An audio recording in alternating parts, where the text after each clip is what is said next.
Le forza na.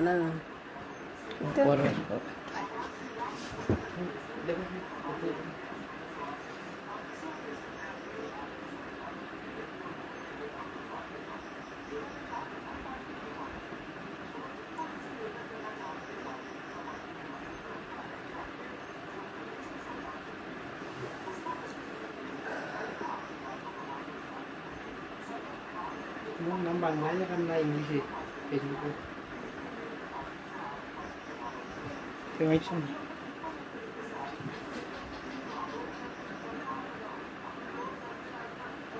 Live তারা ইয়ে কিন্তু আমাকে কি শোনা যাচ্ছে? আমাকে কি দেখা যাচ্ছে?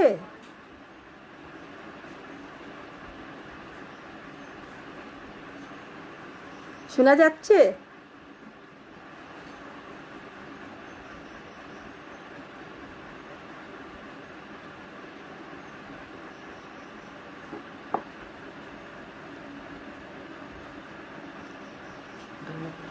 ধন্যবাদ মঞ্জুরি।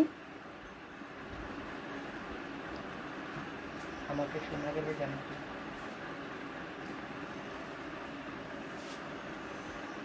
আমাকে শোনা যাচ্ছে?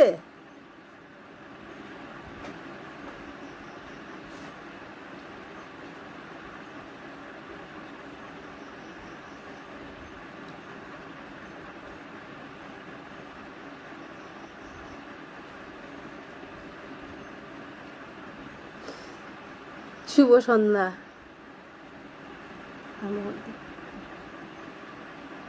তারা ইয়ে করে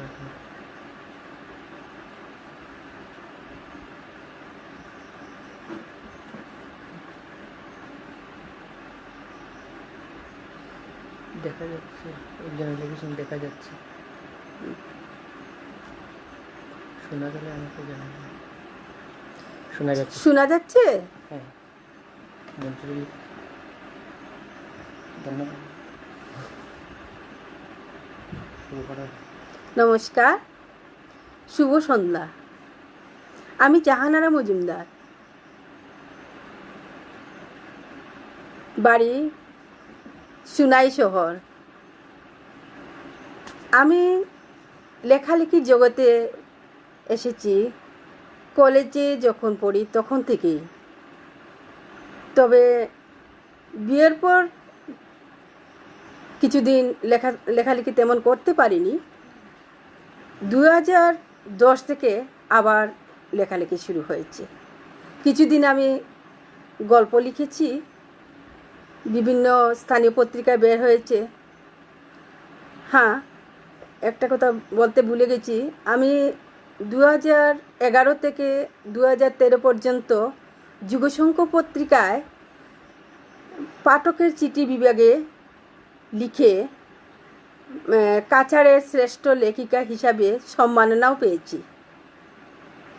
তবে 2017 থেকেই কবিতা লিখছি, আর তখন থেকেই কবিতা আমার ভালোবাসা হয়ে উঠেছে।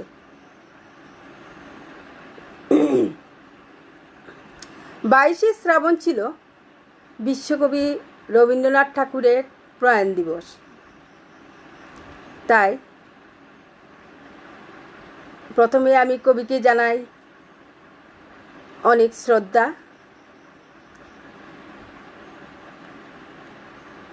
আমার সীমিত জ্ঞান থেকে কবি সম্বন্ধে 2-4 লাইন বলারও চেষ্টা করছি। 1861 সালের 7ই মে কলকাতার জোড়াসাঁকো ঠাকুর পরিবারে কবির জন্মগ্রহণ হয়েছিল, আমরা সবাই জানি। রবীন্দ্রনাথ ঠাকুর বাঙালির কাছে বিশেষ একটি নাম। বাংলা সাহিত্যের তিনি এক উজ্জ্বল জ্যোতিষ্ক এবং তার বিশাল সাহিত্য কীর্তির জন্য তিনি বহু বাঙালির রক্তস্রোতে আজও মিশে আছে।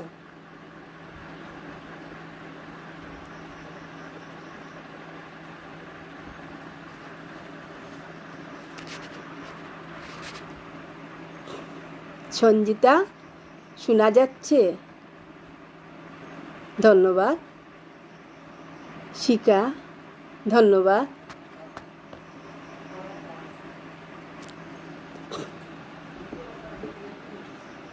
শতদল, ভালো হচ্ছে, হ্যাঁ ধন্যবাদ। আচ্ছা, রবীন্দ্রনাথ সম্বন্ধে বলতেছিলাম।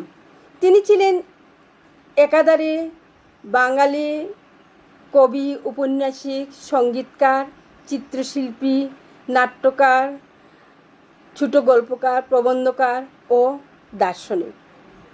এক কথায় বহুমুখী প্রতিভার সমন্বয়ে এক বর্ণময় দীর্ঘ জীবন।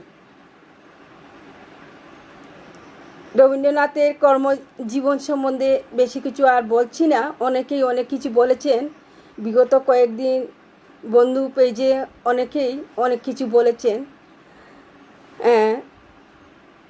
দীর্ঘ জীবনের শেষ 4-5 বছর ধারাবাহিকভাবে কবি রবীন্দ্রনাথ ঠাকুর অসুস্থ ছিলেন।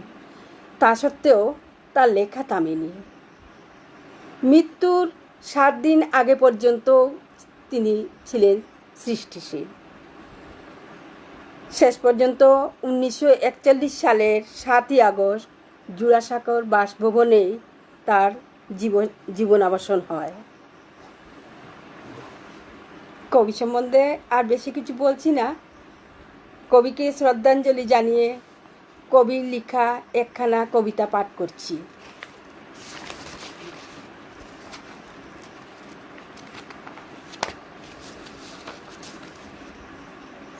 কবিতার নাম হঠাৎ দেখা। রেলগাড়ির কামরায় হঠাৎ দেখা, ভাবিনি সম্ভব হবে কোনো দিন। আগে ওকে বারবার দেখেছি লাল রঙের শাড়িতে, ডালিম ফুলের মতো রাঙা। আজ পরেছে কালো রেশমের কাপড়, আঁচল তুলেছে মাথায়। দুলন চাপার মতো চিকন গৌর মুখখানে ঘিরে। মনে হলো কালো রঙে একটা গভীর দূরত্ব ঘনিয়ে নিয়েছে নিজের চারদিকে। যে দূরত্ব শস্যক্ষেতের শেষ সীমানায় শালবনের নীলাঞ্জনে। থমকে গেল আমার সমস্ত মনটা। চেনা লোককে দেখলেন অচেনার গাম্ভীর্যে। হঠাৎ খবরের কাগজ ফেলে দিয়ে আমাকে করলে নমস্কার। সমাজবিধির পথ গেল খুলে, আলাপ করলেন শুরু। কেমন আছো, কেমন চলছে সংসার ইত্যাদি। সে রইল জানালার বাইরে চেয়ে, যেন কাছের দিনে ছোঁয়াচ পার হওয়া চাহনিতে। দিলে অত্যন্ত ছোট 2-1টা জবাব। কোনোটা বা দিলেই না, বুঝিয়ে দিলে হাতের অস্থিরতায়। কেন এসব কথা? এর চেয়ে অনেক ভালো চুপ করে থাকা। আমি ছিলাম অন্য বেঞ্চিতে, ওর সাথীদের সঙ্গে। একসময় আঙ্গুল নেড়ে জানালে কাছে আসতে। মনে হলো কম সাহস নয়। বসলুম ওর এক বেঞ্চিতে। গাড়ির আওয়াজের আড়ালে বললে মৃদুস্বরে, কিছু মনে করো না। সময় কোথা, সময় নষ্ট করবার? আমাকে নামতে হবে পরের স্টেশনেই। দূরে যাবে তুমি, দেখা হবে না আর কোনো দিনই। তাই যে প্রশ্নটার জবাব এতকাল থেমে আছে, শুনবো তোমার মুখে। সত্য করে বলবে তো? আমি বললাম, বলবো। বাইরের আকাশের দিকে তাকিয়েই শুধুলো, আমাদের গেছে যে দিন, একেবারেই কি গেছে? কিছুই কি নেই বাকি? এটুকু রইলেম চুপ করে। তারপর বললেম, রাতের সব তারাই আছে দিনের আলোর গভীরে। খটকা লাগলো, কি জানি বানিয়ে বললেন নাকি। ও বললে, থাক এখন যাও ওদিকে, সবাই নেমে গেল পরের স্টেশনে, আমি চললাম একা।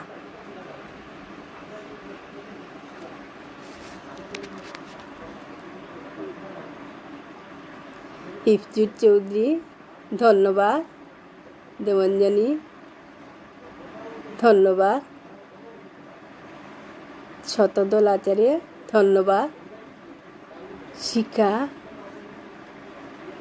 ধন্যবাদ, সুজা মজুমদার ধন্যবাদ, সঞ্জীব বৈদ্য শুরুতেই হঠাৎ দেখা ভালো লাগে ধন্যবাদ, মজিবুর হোসেন ধন্যবাদ।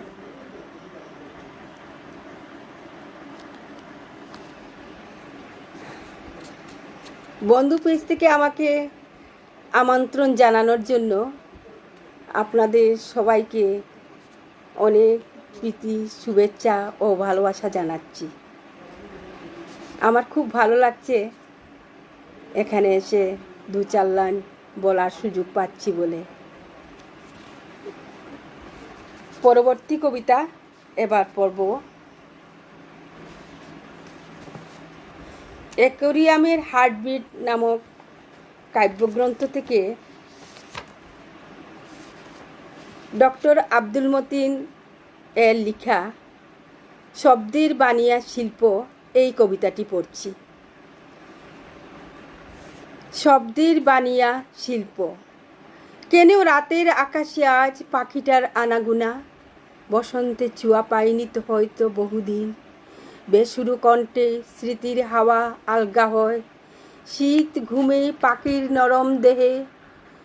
তোমার কোনো দোষ ছিল না পাখি, তুমি আসলে ফড়িংয়ের হৃদয় চুরি করেছ। সীমায় আকণ্ঠ নিমজ্জিত তুমি, অর্ধেক আকাশ দেখেছ। সন্ধ্যায় তারাগুলো আমার পারিজাত নয় বলে, যৌবনের উদ্বেল আকাশে খোলা হাওয়ায় তুমি শত যুবতীর মায়াময় মোহ কাটিয়েছ শব্দের বানিয়া শিল্পে। তাই তো ফটকার আওয়াজে তুমি বারুদের গন্ধ হয়ে উঠো, কিশোরীর লাল টুটে কেন আজও তুমি বিলীন হও। জানতে চেয়েছো কোনো দিন? তবু তুমি হেঁটে চলো কবির, বাপ্পি, তাহেরের স্বপ্ন দেশে, যেখানে আজও চড়ু পাখির প্রেম উন্মনা হয় অবিরাম।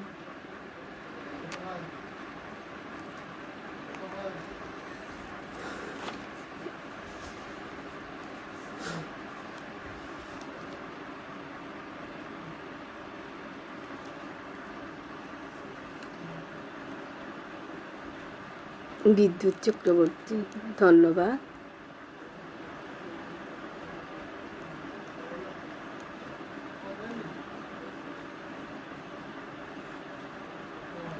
ধন্যবাদ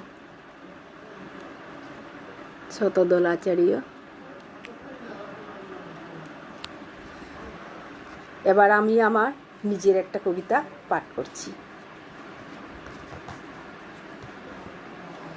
আমার একক কাব্যগ্রন্থ হৃৎপিণ্ডের ব্যথা, সেখান থেকেই আমি একটা কবিতা পাঠ করছি।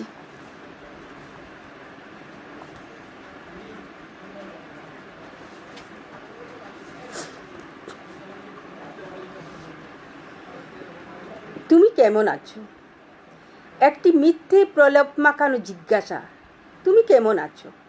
মনে হয় বিষণ্ণ চাদরে ঢাকা অস্তমিত সূর্যের শেষ কিরণটুকু, ইতিহাসের পাতা নিশ্চিহ্ন, নিত্য নতুন ডাবল স্ট্যান্ডার্ডে চমক লাগানো ইতিহাস রচনার সূচনা, গণতন্ত্রের হাত পা বেঁধে উন্নয়নের সোচ্চার উচ্চারণ, সন্ত্রাস নির্মূলের জাঁকজমক আয়োজন, চমকের পর চমক। বাহ, বেশ তো। এভাবেই গড়িয়ে যাচ্ছে দিনগুলো, মূল সমস্যাগুলো বিষ বাও জলে। নির্লজ্জ জনগণ আতশবাজি ফাটিয়ে উল্লাসে মগ্ন, কিছু বিদ্রোহী রক্তের জন্য কলসি পাতা আছে।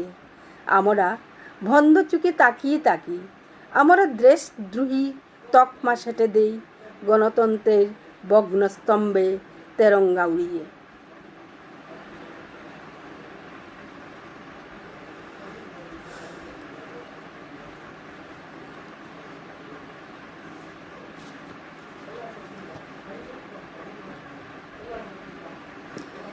আমার লেখা আরেকটা কবিতা পাঠ করছি।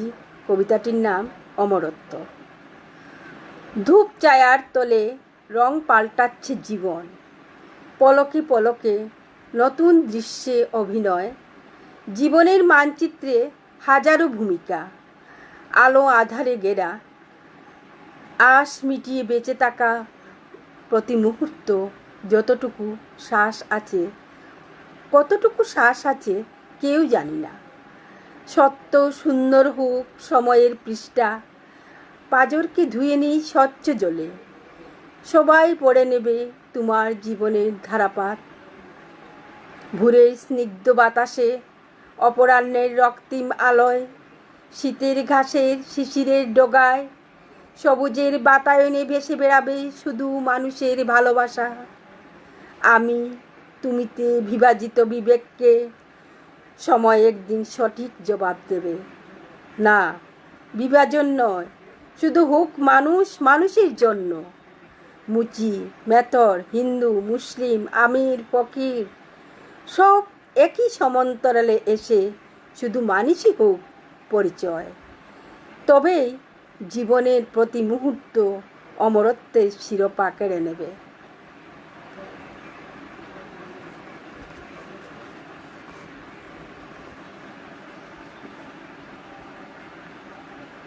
জয়শ্রী ভট্টাচার্য।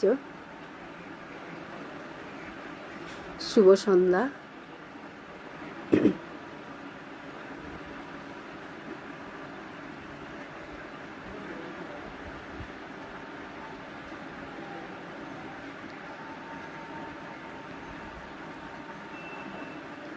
আচ্ছা, বাগিনা একটা গল্প করো।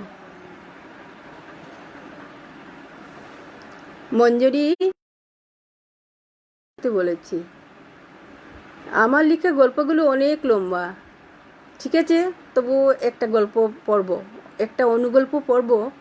সেটা কলকাতার আমার এক বোন রীনা দাস ওর লেখা।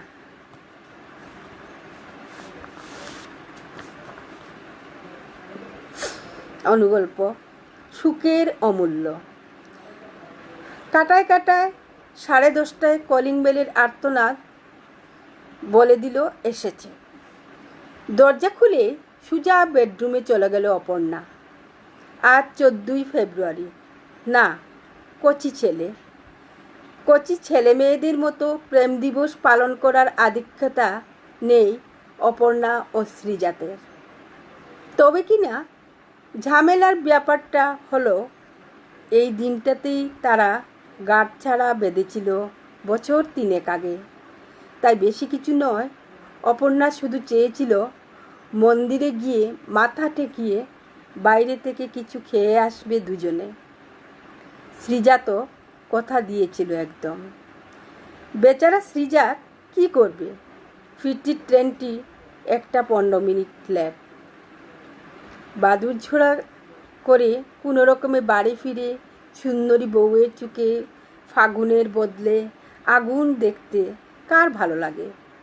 কিছু করার নেই, যে কারণেই হোক। কথা যখন সে রাখতে পারেনি, অগত্যা মানভঞ্জনের রিহার্সেলটা করতেই হবে তাকে। অপরাধীর মতো গুটি গুটি পায়ে দরজার কাছে এসে দাঁড়ালো শ্রীজাত। বুকের সঙ্গে লেপ্টে থাকা ব্যাগটিকেও আজ সরানোর অবকাশ পায়নি। সে অপর্ণার পাশে বসতেই দূরত্বের ব্যবধান আলোকবর্ষের গতিতে বাড়তে লাগলো। শ্রীজাত বুঝল বাক্যালাপে শুধুই মৌখিক যুদ্ধের হাতছানি। তাই কিছু না বলে ব্যাগ থেকে বের করলো একটি লাল বাক্স, সঙ্গে এক গাদা রেড রোজ। মুখ ফিরিয়ে বসে থাকা অপর্ণার সামনে এসে হাঁটু গেড়ে বসল প্রপোজের ভঙ্গিমায়। তারপর রেড রোজগুলো অপর্ণার মুখের সামনে ধরে মিষ্টি করে হেসে বলল সরি। কিছুক্ষণ অপলকে চেয়ে থাকে, বাঁধ ভাঙা ঝরনার মতো হেসে লুটিয়ে পড়ল অপর্ণা। শ্রীজাতের হাতে ধরা লাল বাক্সটি খুলতেই বেরিয়ে এলো একখানা হীরের আংটি। হাত বাড়িয়ে দিল অপর্ণা। শ্রীজাত পরম আদরে পরিয়ে দিল অপর্ণার অনামিকায়। তারপর ফাগুনের আগুনে পুড়তে থাকা দুটি মন প্রেমের জোয়ারে ভেসে গেল বেডরুমের একাত্মতায়। টেবিলে তখন অপেক্ষার প্রহর গুনছে শ্রীজাতের আনা মাটন বিরিয়ানি।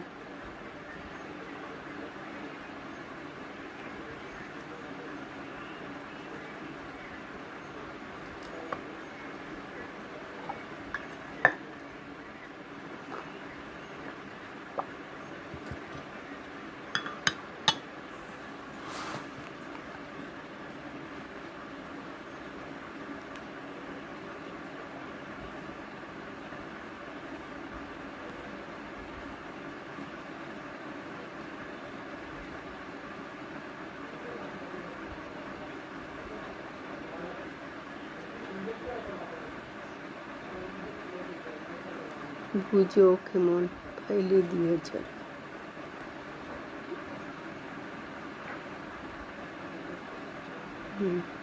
ফেসবুকে আপনার কবিতা পড়ে খুব ভালো লাগে। বিদ্যুৎ চক্রবর্তী, ধন্যবাদ।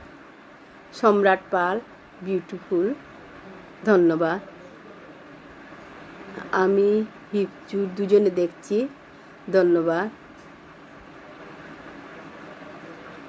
অমরত্ব মঞ্চ কবিতা, সঞ্জীব পদ্ম, ধন্যবাদ। শুভ সন্ধ্যা, অনুষ্ঠান ভালো লাগছে। হিমাদ্রি শঙ্কর দাস, ধন্যবাদ। স্মৃতি দত্ত,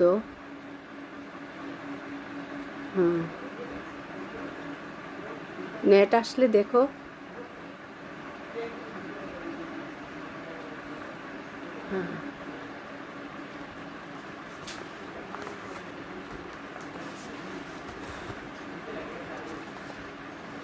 এবার আমি আমার নাতি সুহেল আমিন লস্করের একটা কবিতা পড়ব। সে বর্তমানে মাস্টার করেছে বাংলা নিয়ে, তার একটা কবিতা পড়ব। কবিতাটির নাম বন্ধু ক্যামেরা ধরো। সময় যখন বিপরীত মেরুতে দাঁড়িয়ে প্রশ্নচিহ্ন রেখে যায় আমার কাছে, তখন মরুভূমি সম মরীচিকা দেখতে পাই চোখে। ভাবনায় তখন হামাগুড়ি দেয় বন্ধু অরুণেশের চিত্রায়িত জীবনের প্রতিচ্ছবি। ক্যামেরার লেন্স তখন মুড় ফিরিয়ে নেয় এক পথ থেকে অন্য পথে। পশ্চিমের কায়দায় একদল নব্য যখন ক্যামেরাবন্দি করে প্রত্যেকটা মুহূর্ত, অরুণেশ কাঁধে ঝুলা ব্যাগ আর পুরানো ফ্রেমের চশমার হাত বুলায়। নির্বিকার চিত্তে সময়কে পরখ করে। অসহায় সময় ধরা দিতে চায় না। আমি আর অরুণেশ বসে থাকি প্রিন্সেস ঘাটে। ক্যামেরার লেন্সে হয়তো ধরা পড়ে না গঙ্গা তীরের সূর্যাস্ত। বিদ্যাসাগর সেতুর আলোর ঝকমকানি, গঙ্গার নৌকায় বইটার শব্দ, জলের কলকলানি। বৈপরত্যের মুখে দাঁড়িয়েও আজ অরুণেশ আমায় বলে, আয় ডুব দেই গঙ্গায়। গঙ্গা স্নানটা সেরে নেই। আজ প্রিন্সেস ঘাট মানবীর চুম্বন খেলায় মত্ততার উন্মত্ততায় ক্যামেরা প্লট বদলেছে। আজ না হয় ক্যামেরাবন্দি নাই হলাম, চিত্রায়িত জীবন ছবি নাই খুঁজলাম। একদিন দেখবে ফটোগ্রাফি আমাদেরই হয়েছে, নিজের অজান্তে, একান্ত অনিচ্ছায়।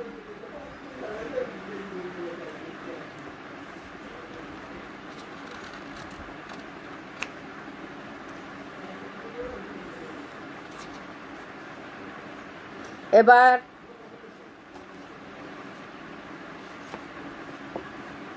ওয়াহিদ মেহবুবের একটি কবিতা পড়ব।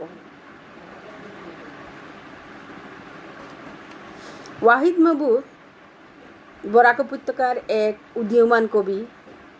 তার 2টি বই এখনো পর্যন্ত, 2টি কাব্যগ্রন্থ প্রকাশিত হয়েছে কলকাতা থেকে। সে খুব ভালো লিখে।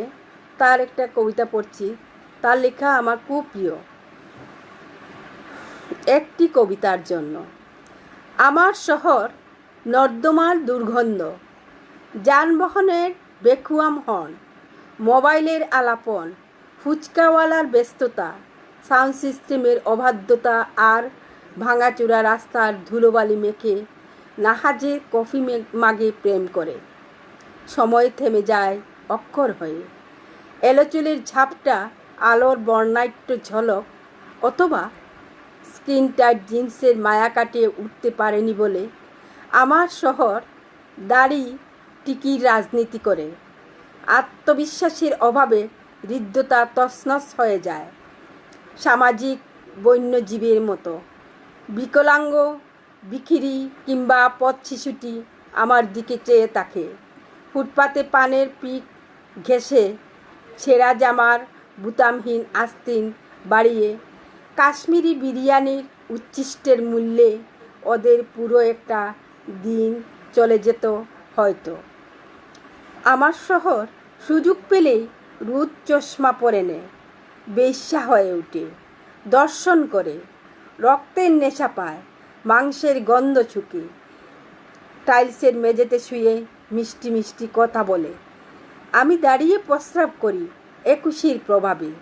5টা ছেলে আমার দিকে তাকিয়ে কানা ঘুষা করে। একটা মেয়ে হাত নাড়ে, মৃদু হাসে, মুঠোফোনের পর্দায় চুমু খায়। আমি তখন কবি নই, নইলে ঠিক একটা কবিতা হয়ে যেত।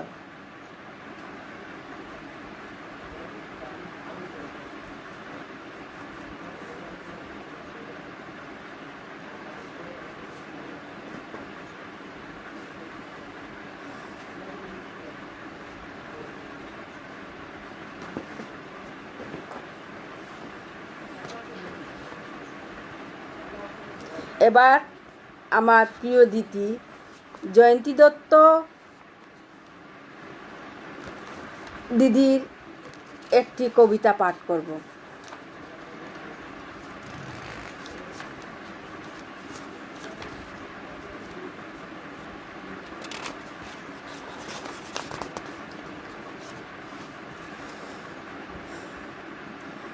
কবিতার নাম মশাল। নিখিল সাগর তীরে হাজার মশাল, জ্বলছে যতদিন থাকবে জীবন। সেসব মশালের দীপ্তি মানবিক বোধ, বঞ্চনা, বৈষম্য, বেকারত্বের, অন্যায়ের প্রতিবাদ, স্বচ্ছ ভারত গড়া। সেসব মশাল জ্বলবে পেছনে না তাকিয়ে, সম্মুখে এগিয়ে চলা, নব নব কলিকে প্রেরণা দিতে, চেতনা জাগাতে। সেসব মশাল জ্বলবে অধিকারের দাবি নিয়ে মাথা তুলে দাঁড়াতে। পুরুষের পৌরসত্ববোধ, নারীরা স্বাভিমানী, হাতে ও সমাজ দেশের উন্নয়নে, সুস্থ দেহ মন সংস্কৃতি প্রগতির পথে। সেসব মশাল জ্বলবে শান্তি, মৈত্রী, একতার জন্যে। হৃদয়ের সুর বেজে উঠবে মানবিকতার ধ্বনি তুলে। সেসব মশাল জ্বলবে দুঃখী ও অসহায়ের সাহায্যে হাত বাড়াতে। মাথার গাম পায়ে ফেলে অন্য মুখে তুলে দেয় তাদের জন্যে। সেসব মশাল জ্বলবে শিশুশ্রম, ভারতীয়ের বিদেশীকরণ, দরিদ্রের মুখের অন্ন কাড়ে যারা, তাদের বিরুদ্ধে। অজস্র কণ্ঠ প্রতিবাদে সামিল হয়ে রুখে দাঁড়াতে। সেসব মশাল জ্বলবে অতীতে রূপসী ভারতকে কদর্য রক্ষা করতে। হাজার সুর, হাজার মুষ্টি এক হয়ে লড়তে। এসব মশাল জ্বলবে, নিভবে না কোনো দিন, যতদিন স্বচ্ছ ভারতের সূর্য দেখা না দিবে।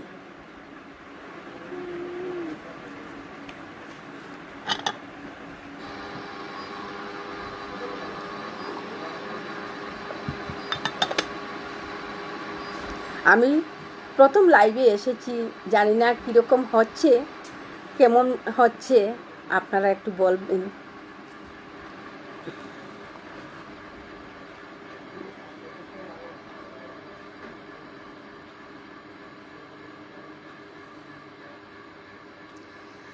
হিফজুর চৌধুরী, দুর্দান্ত গল্প, ধন্যবাদ। কবিতা ভালো লাগলো। শিখা রয়, ধন্যবাদ।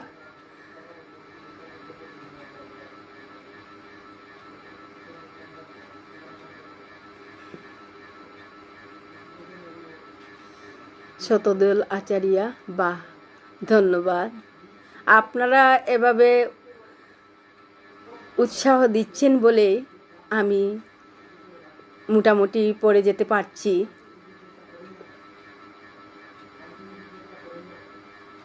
ছবি দাস দাশগুপ্ত, শুভ সন্ধ্যা, ধন্যবাদ।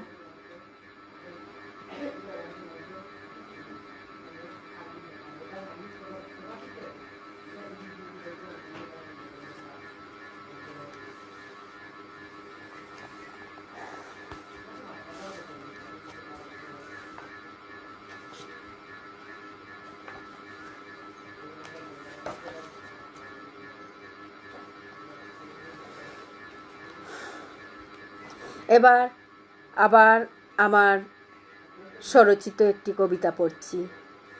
ভাঙ্গা হাড়গুড় নীরবতা।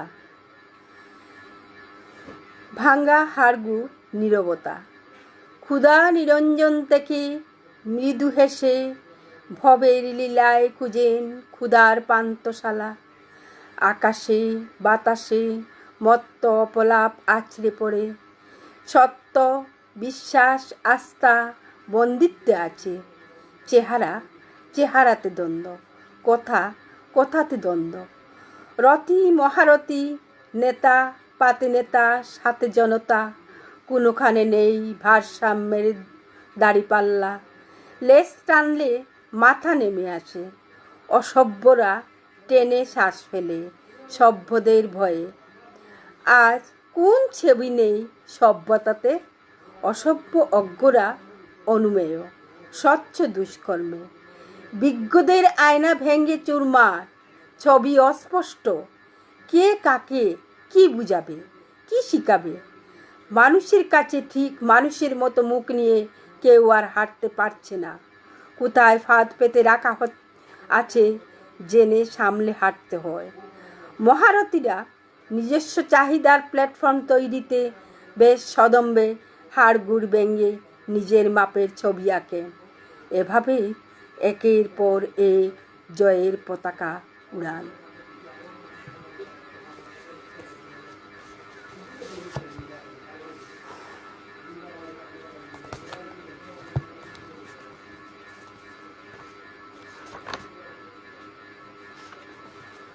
এবার আমার আরও এক প্রিয় কবি এবং আমার ছোট বোন কলকাতার সুমিতা মুখোপাধ্যায়, ওর একটি কবিতা পড়ব। নিস্তব্ধ বিষ। অদ্ভুত শীতল কুণ্ড ঘিরে শো প্রবীণ কেউটে, ছটফটে কিন্নরটিকে মধ্যে রেখে অন্ধকার বেরো। আরেকটু সংকীর্ণ ছোটো করে আনি, ধুলোর ঐশ্বর্য নিয়ে জেগে আছি আমি বাতাসের ঘুমের ভিতর।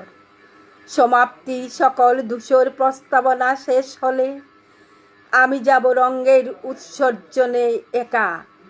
সময়ের ক্ষত চিহ্নগুলি রঙে রঙে ভরে দিতে, হয়তো তখন সময়ের সিন্ধু থেকে, কালিদাসের রচনা থেকে ধুলুর বেদনা নিয়ে, কিংবা সুদূর দিগন্ত পারের সেই বিরহী যজ্ঞের বিরহের ধুলুময় বার্তাটুকু নিয়ে উড়ে আসবে কোনো আনত সজল মেঘ।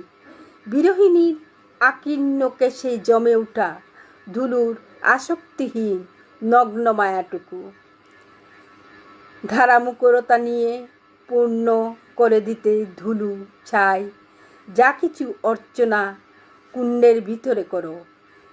ঘিরে এসো দৃঢ় পৌরাণিক স্তম্ভের পাথরে, যার ভিতরে নিস্তব্ধ বিষ, জ্ঞান।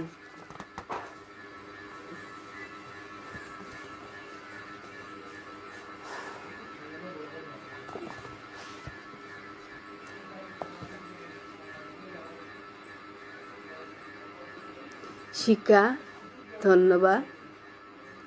শতদল, ধন্যবাদ।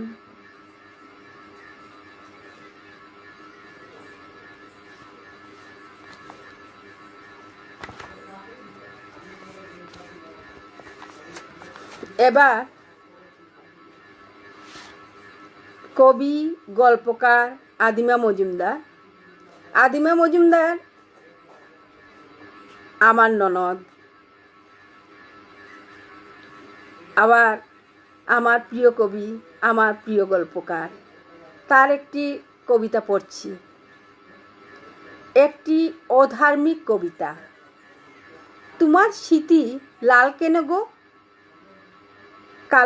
কাল শ্বশুরবাড়ি গিয়েছিলাম, এরা এখনো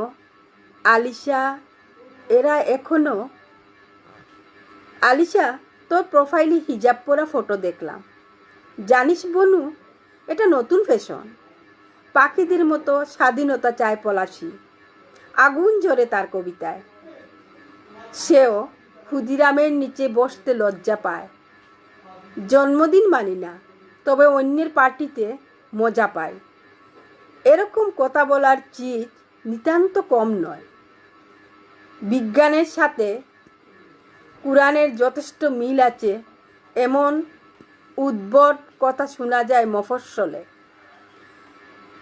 তথ্য প্রমাণ করতে কোন বিজ্ঞানী কুরআনের রেফারেন্স দিয়েছে বলতে পারেন?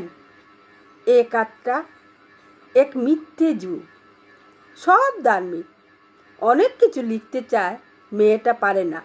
লিখা কি স্বাধীনতা পেয়েছে? কবি।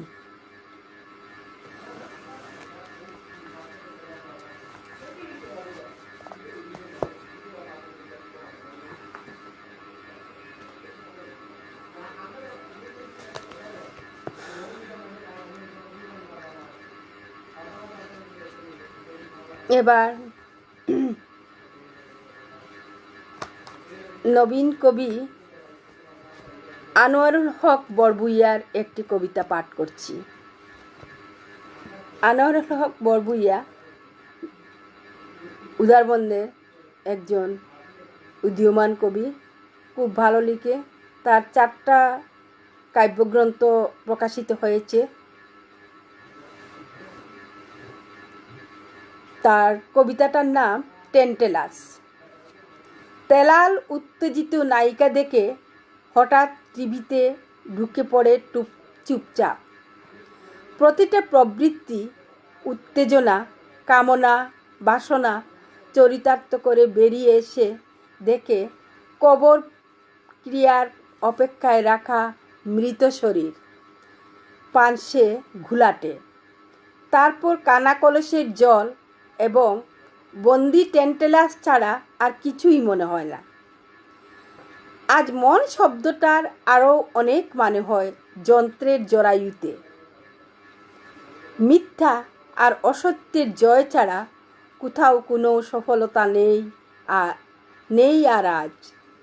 যদিও মানুষের মুখ দেখে বুঝেনি অবশিষ্ট গোপন কথাও। দেশের দিকে দেখলে একটা এবড়োখেবড়ো মানচিত্র চোখে পড়ে আজ, আর সমস্ত ভূগোল যেন তাতারের যুদ্ধক্ষেত্র। বাড়ি থেকে মুম্বাই কিংবা দিল্লি যেতে যেতে পৃথিবীটা শূন্য হয়ে যায়। নিজেকে মনে হয় একটা খেলার পুতুল।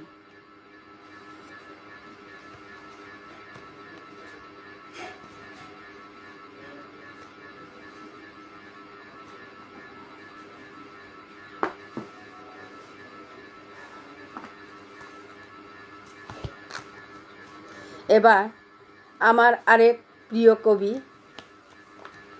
জ্যোতিকা দাস। জ্যোতিকা দাসের একক কাব্যগ্রন্থ ভুবন পাহাড়ের মেয়ে, সেটা থেকে একটা কবিতা পাঠ করছি। জ্যোতিকা দাস আবার আমার নাতিনও।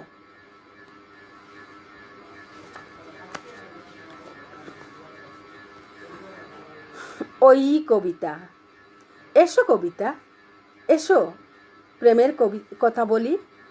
যদি সময়ের ভাঁজে সময় হারায়, আমি কেন বসে থাকি পথ চেয়ে? হৃদয় কোথায়, হৃদয় যাচে, যাবে কোথায়? বসে আছি দুটি কথা বলার আশায়। তুমি বুঝি মালতী সন্ধ্যায় আসবে? এই গোপন হৃদয় ভাঙা জুড়ে নাইবা হলো জীবন নিয়ে ভাবতে গেলে। তখন কি ভুই চাপারা খুঁজবে তোমায়? খুঁজবে ওগো নরম হাতের ছোঁয়ায়, খুঁজবে আমার চঞ্চল শীতল বুকে, নয়ন দুটি মিলিয়ে দিয়ে ক্লান্ত চুকে, স্মিত দুটি টুটের ভাজে, আধো কথা আধো ভুলে নাইবা দিলে, কবিতার চিবুক ছুঁয়ে তৃপ্তি মেলে।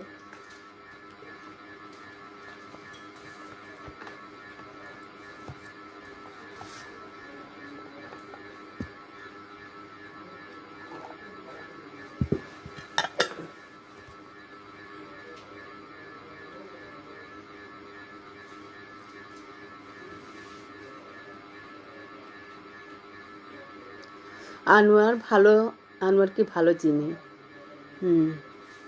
হ্যাঁ হ্যাঁ, সে খুব ভালো লিখে। হিপচুর চৌধুরী আমার নাতিন। হ্যাঁ, আপনার নাতিন জ্যোতিকা।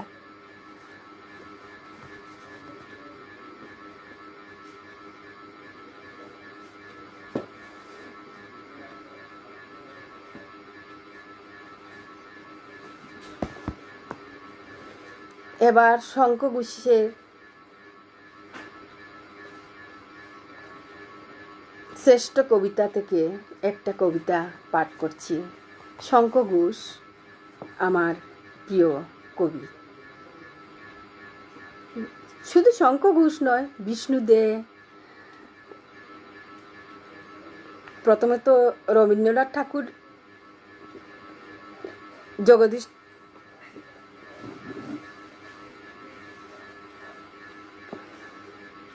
রবীন্দ্রনাথ ঠাকুর, কাজী নজরুল ইসলাম, এরা তো সবারই প্রিয়।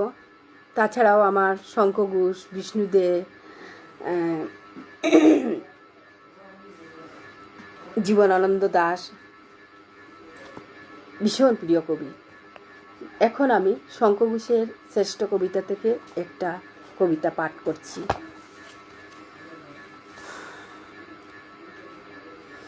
দেশ আমাদের আজও কুনো, জঙ্গলের মাঝখানে কাটা হাত আর্তনাদ করে, গারো পাহাড়ের গায়ে কাটা হাত আর্তনাদ করে, সিন্ধুর স্রোতের দিকে কাটা হাত আর্তনাদ করে, কে কাকে বুঝাবে কিছু আর? সমুদ্র গিয়েছে তার ঢেউয়ের মাথার থেকে হাজার হাজার ভাঙা হাড়, আলের ভিতর থেকে হাজার হাজার ভাঙা হাড়, চূড়া বা গম্বুজ থেকে হাজার ভাঙা হাড় তোমার চোখের সামনে লাফ দিয়ে আর্তনাদ করে, সমবেত স্বর থেকে সব ধ্বনি মেলানো অকুলে, কষ্টহীন সমবেত স্বর ধর খুঁজে আর্তনাদ করে, হৃৎপিণ্ড চায় তারা শূন্যের ভেতরে থাবা দিয়ে, ধ্বংস প্রতিবার নাচে আঙ্গুলের কাছে এসে আঙ্গুলেরা আর্তনাদ করে, জলের ভিতরে কিংবা হিমবাহ চূড়ার উপরে, কে কাকে বুঝাবে কিছু আর? অর্থহীন শব্দগুলি আর্তনাদ করে, আর তুমি তাই স্তব্ধ হয়ে শুনো। দেশ আমাদের আজও কোনো, দেশ আমাদের আজও কোনো, দেশ আমাদের কোনো মাতৃভাষা দেয়নি এখনো।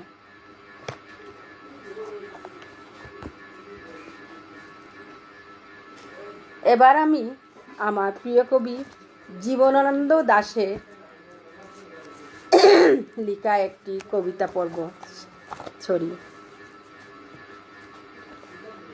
জীবনানন্দ দাশের বনলতা সেন পড়ছি। হাজার বছর ধরে আমি পথ হাঁটিতেছি পৃথিবীর পথে, সিংহল সমুদ্র থেকে নিশীথের অন্ধকারে মালয় সাগরে অনেক ঘুরেছি আমি, বিম্বিসার অশোকের দুসুর জগতে সেখানে ছিলাম আমি। আরও দূর অন্ধকারে বিদর্ভনগরে আমি ক্লান্ত প্রাণ এ, চারিদিকে জীবনের সমুদ্র সফেন। আমারে দুদণ্ড শান্তি দিয়েছিল নাটুরের বনলতা সেন। চলতার কবেকার অন্ধকার বিদিশার নিশা, মুক্তার শ্রাবন্তীর কারুকার্য অতি দূর সমুদ্রের পর। হাল ভেঙে যে নাবিক হারায়েছে দিশা, সবুজ ঘাসের দেশ যখন সে চোখে দেখে দারুচিনি দ্বীপের ভিতর, তেমনি দেখেছি তারে অন্ধকারে। বলেছে সে, এতদিন কোথায় ছিলেন? পাখির নীড়ের মতো চোখ তুলে নাটুরের বনলতা সেন। সমস্ত দিনের শেষে শিশিরের শব্দের মতন সন্ধ্যা আসে, ডানার রৌদ্রের গন্ধ মুছে ফেলে চিল পৃথিবীর সব রং নিভে গেলে পাণ্ডুলিপি করে আয়োজন। তখন গল্পের তরে জোনাকি রঙে ঝিলমিল সব পাখি ঘরে আসে, সব নদী ফুরায় এ জীবনের সব লেনদেন। থাকে শুধু অন্ধকার মুখোমুখি বসিবার বনলতা সেন।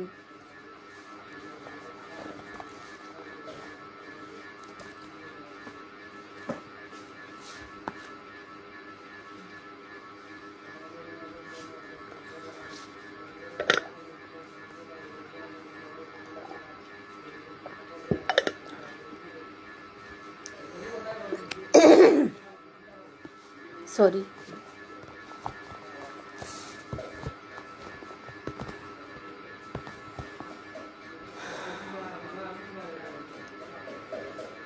এখন আমি আবার আমার স্বরচিত দু একটি কবিতা পড়ব।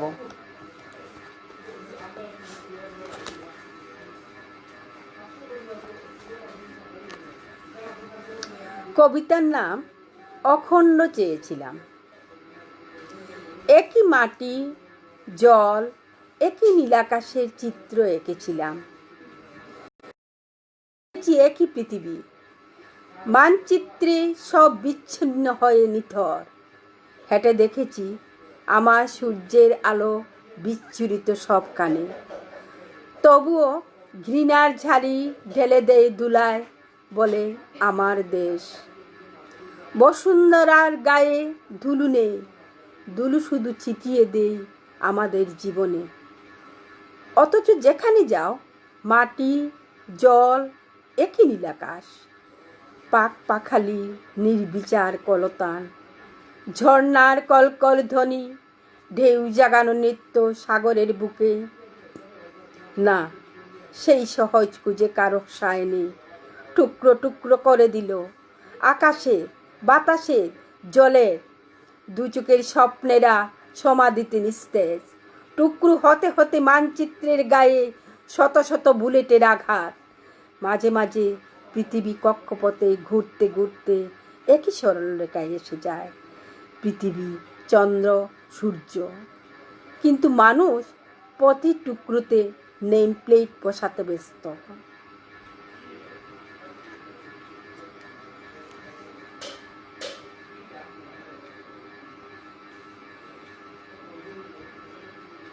দেবলীনা, ধন্যবাদ।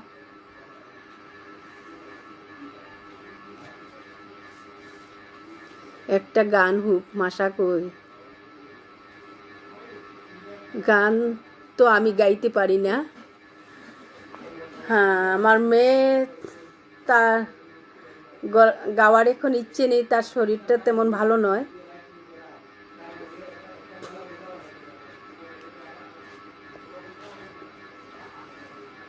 অনুগল্প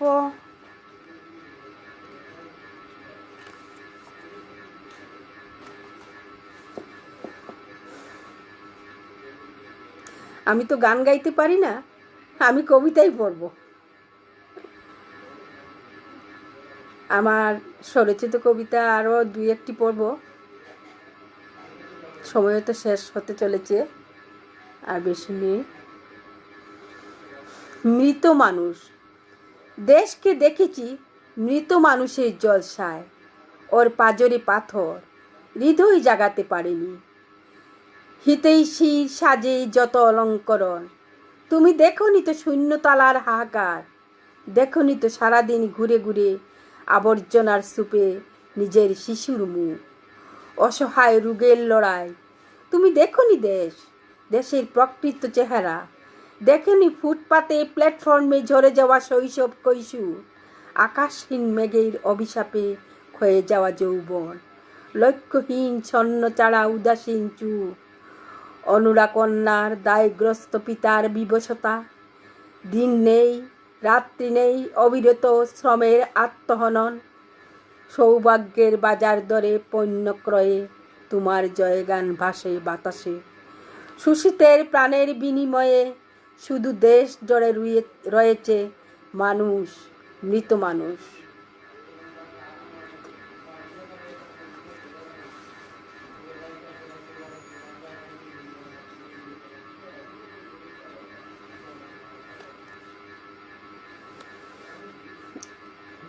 অলিভিয়ারে গান গাওয়ার লাগে সবে হইত্রা।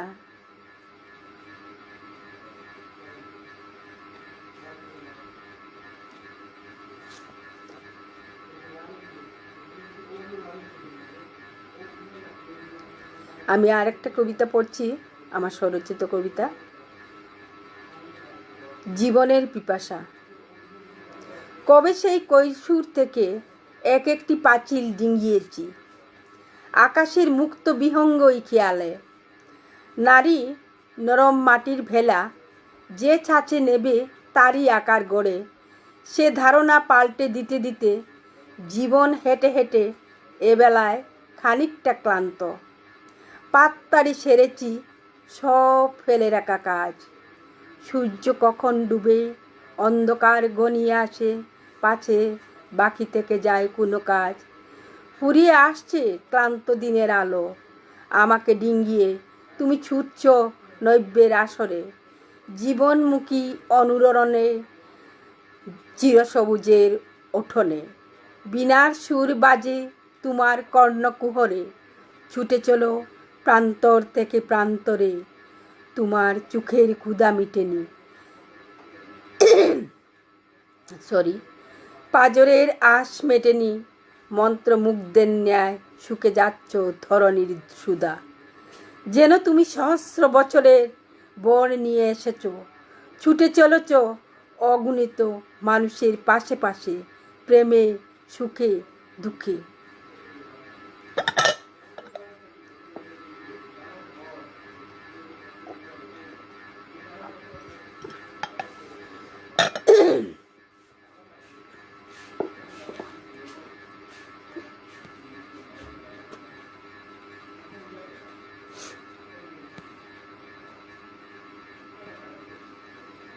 দেবলীনা, বাহ বাহ, ধন্যবাদ। করো হবে, বাহ দারুণ।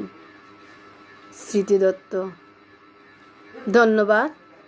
শিক্ষা রয়, ঠিক আছে। শতদল, বাহ ভালো হচ্ছে, ধন্যবাদ শতদল। হিফজুর চৌধুরী, অসাধারণ বাস্তব ফুটে উঠেছে, ধন্যবাদ।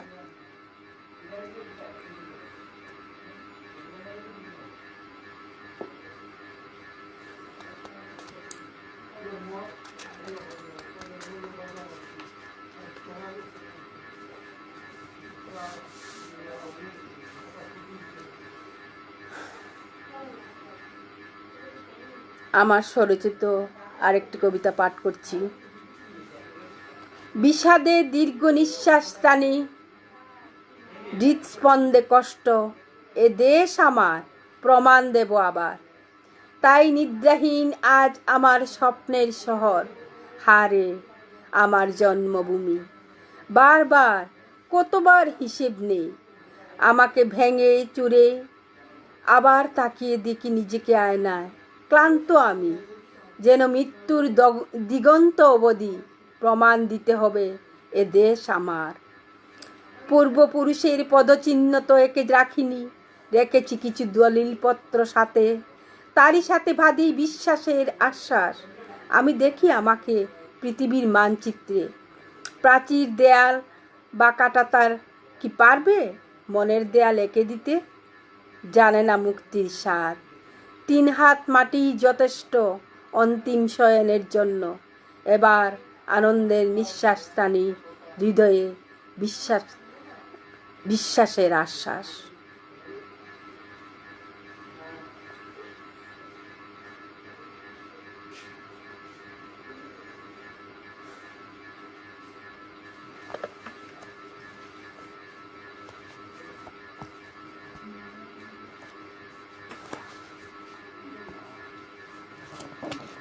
অনুকবিতা পড়ব, অনুগল্প পড়ব।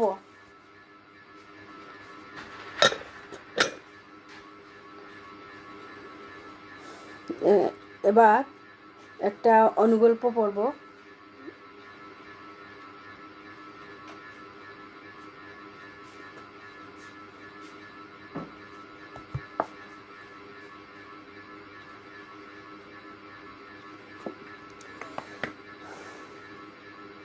মূল গল্প অসমীয়া হতাশ।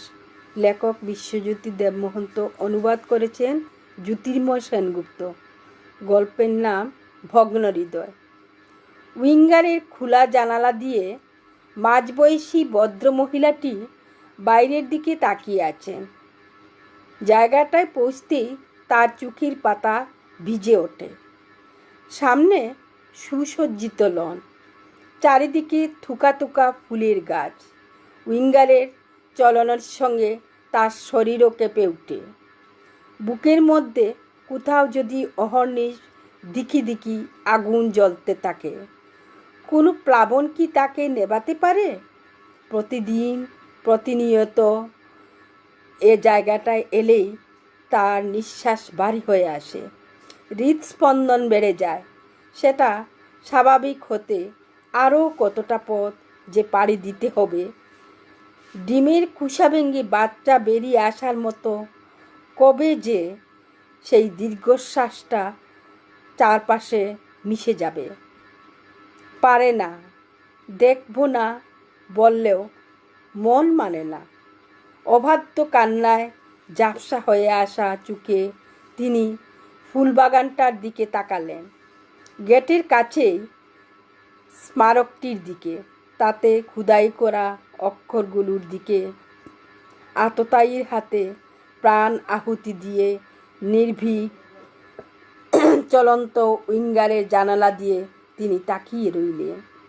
অক্ষরগুলো ক্রমশ অস্পষ্ট হয়ে পড়েছে, অন্তত সহযাত্রীদের দৃষ্টিপথ থেকে।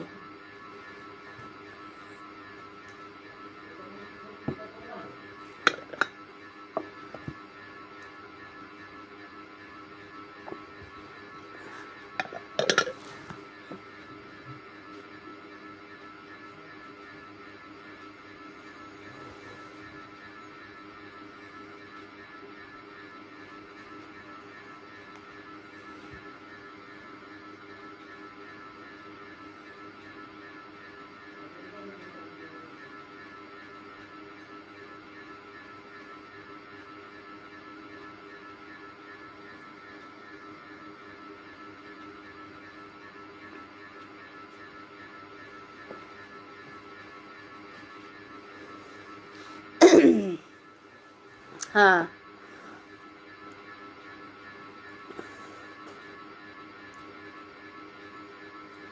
এবার সময় শেষ হতে চলেছে। রবীন্দ্রনাথ ঠাকুরের অন্তিম শয্যায় যে কবিতাটি তিনি লিখেছিলেন, সেই কবিতাটি আমি পাঠ করব। তোমার সৃষ্টির পথ রেখেছ আকীর্ণ করি, বিচিত্র ছলনা জালে, হে ছলনাময়ী। মিথ্যা বিশ্বাসের ফাঁদ পেতেছে নিপুণ হাতে, সরল জীবনে এই প্রবঞ্চনা দিয়ে মহত্তরে করেছ চিহ্নিত। তার তরে গোপন রাত্রি তোমার জ্যোতিষ্কতারে যে পথ দেখায়, সে যে তার অন্তরের পথ, সে যে চিরসত্য, সহজ বিশ্বাসে সে যে করে তারে চিরসমুজ্জ্বল। বাহিরে কুটিল হোক, অন্তরে সে ঋজু, এই নিয়ে তাহার গৌরব।